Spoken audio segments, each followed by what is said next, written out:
Hi everyone, I'm going to talk about the continuous probability. I will upload in few video because Spectrum doesn't have the capacity to upload one video, so continue watching all the 2 or 3 video.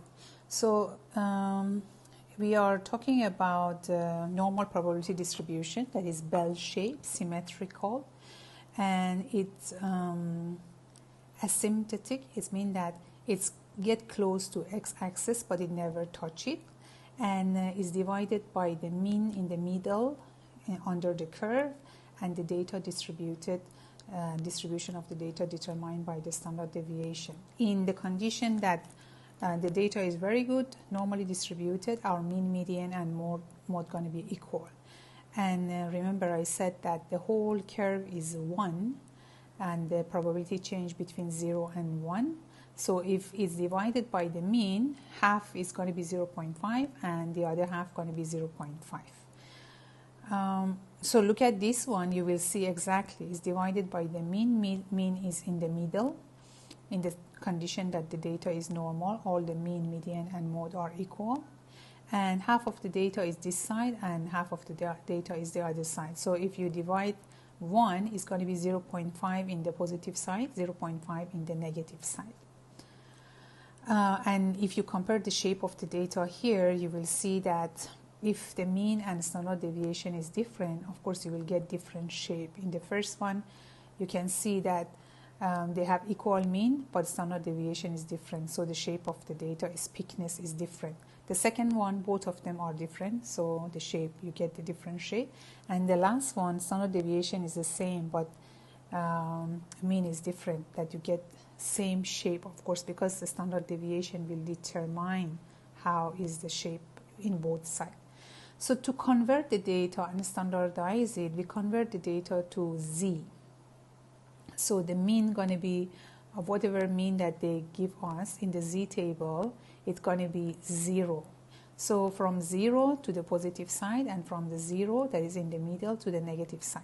So to do that, what we need in this formula to get the Z, and after that from the Z we can get the probability from the table, we need 3 things. We need X, that they will give it to us, and the mean for the population. Of course, remember I told you to memorize the sign for the sample and for the population, and standard deviation of the population. So if they give us these 3, after that you're able to calculate the Z from there and calculate the probability for that Z, of course. And don't forget that probability is always a distance. So is the distance between 2 points. Here to find, you see, to find the probability of X that is between A and B, when X, of course, is normal, you have to calculate the probability of A, the X greater than A minus the X greater than B. We will see how it works. So look at it here. This shows that how the value in the table, end of your book, or the table that we already upload in the Spectrum, there is a Z distribution table that from this chapter you have to learn it very well, of course, for the exam also. And you will find all the value that you need for probability for Z in that table. That table just show you half of the bell shape. Is 0.5, is not 1. So whatever value that you get is applied for negative side and positive side, right? So what value they show you is they show you the right side. For example, if you get the Z value of 2, the value that in the table you will find is the value greater than 2. It doesn't show you from 0 to 2. Of course, you know the whole area is 0.5. So it's very easy for you to calculate either this side or that side. That shouldn't be a problem. So this is the table. Look at it, the table that you have in the Spectrum or end of your book. Whatever Z value that you get from the formula is going to be in the column. And the first decimal also is in the column. You see here, for example, we got 2. So 2 doesn't have any decimal. We just get the Z in the column, the value 2.00, right? So the value is 0.22. Imagine we get 2.05. So 2.0 going to be in the column and 0.5 going to be in the row, right? And the interaction between these two is the probability of the value that we will find.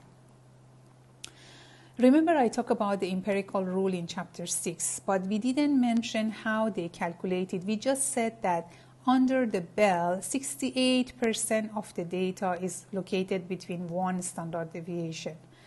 95% of the data between two standard deviation, and 99% of the data between three standard deviation, but we didn't mention how they calculate it. Here exactly you can calculate it. Imagine now you get the z that is 1. So of course whatever you get is like a mirror, right?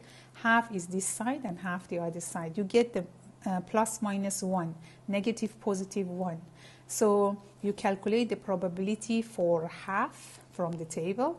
After that you mirror it from the other side, you will get both sides. So for 1, whatever you get from the table that is in the right side, of course, you have to double it because it's both sides, and minus from 1 to reach to the value that you need in the middle. For 2 and 3 also is the same thing that you will do. So here they give you example that how you can get the z with the formula. Look at the example. The weekly income of the shift foreman in the glass industry follow the normal probability distribution with the mean of 1,000 and standard deviation of 100. So two things they give it to us. The population mean and standard deviation. Now they ask us for the z. They give us x. What is the z value for the income? Let's call it x of a foreman who earned 1,100. You see, now they give you x, 1,100. So we have everything for the formula. We have x, we have mean, and we have a standard deviation. So put everything in the formula, we can get z.